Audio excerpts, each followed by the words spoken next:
They said the dry run would be easy. No gas, no bodies, just a practice round. But how do you practice pretending to be God? I sat on that train with a weapon by my feet and an old woman's hope in her eyes. And when the countdown reached 0, I couldn't do it. Not because I found my conscience, but because she dropped her rosary, and I remembered I still had a soul. The cult won't forgive hesitation. And tomorrow, they're sending me back. With real poison this time. If you haven't already, make sure to follow us and tap the notification bell. We drop new content every day. Stay tuned so you never miss a story. Chapter 5. The Passenger's Prayer. There's something unholy about silence on a subway. Not the usual quiet, commuters scrolling through phones, heads bobbing to music, but the kind of silence where everyone is too afraid to breathe too loudly, where you can hear the soft hiss of the train brakes echo like a last breath. That's the kind of silence I sat in waiting. It was the morning of the scheduled test run. Not the full deployment. Not yet. Just a dry rehearsal.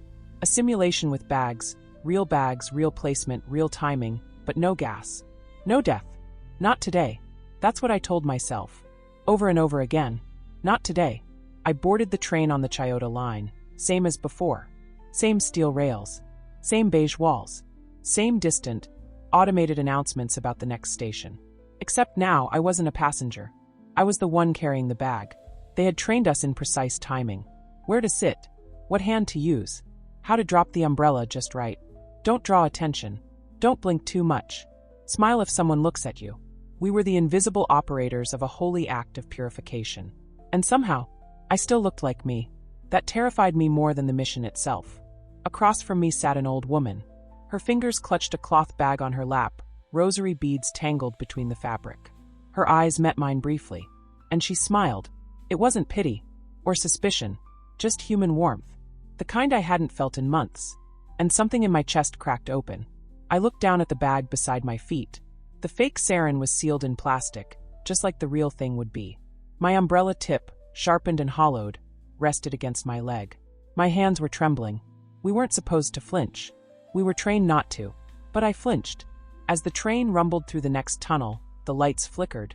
The signal to begin. The countdown was embedded in us now. 10 seconds.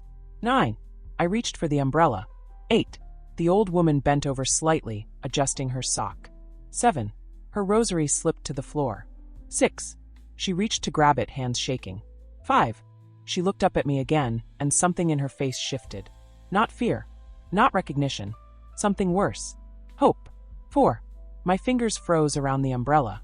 3. I could hear Noriko's voice in my head. Don't hesitate. Hesitation is infection. 2. The bag was there. Waiting. 1. But I didn't move. 0. Nothing. I sat there, frozen, sweating, suffocating inside my own skin, as the train continued. No alarm. No trigger. No smoke. The dry run was over. And I had failed. That evening I was summoned. Noriko's office was colder than usual. No incense. Just steel and silence. You hesitated, she said, not with anger, but with disappointment that stung deeper. I nodded. There was no point in lying. They already knew. Every seat had been watched. Every second logged. She placed something on the table between us. It was the old woman's rosary. I thought, Noriko said, voice flat, this might help you remember your purpose. I didn't sleep that night. I lay on the thin mattress, fingering the beads, wondering if she'd been a test. A plant. Someone the cult had used to measure my readiness. Or maybe she was just a woman on a train. A woman who offered a smile to someone who looked like she was about to drown. And I nearly drowned in it. The next day they didn't punish me. Not directly. They gave me a new assignment. You will ride again tomorrow, Noriko said. This time with real substance. I looked at the rosary. I looked at my hands. I looked at the reflection in the dark subway window as it passed by. And for a split second, I wished someone would pull the emergency brake on my soul. Because this train wasn't headed to salvation. It was dragging me deeper into hell.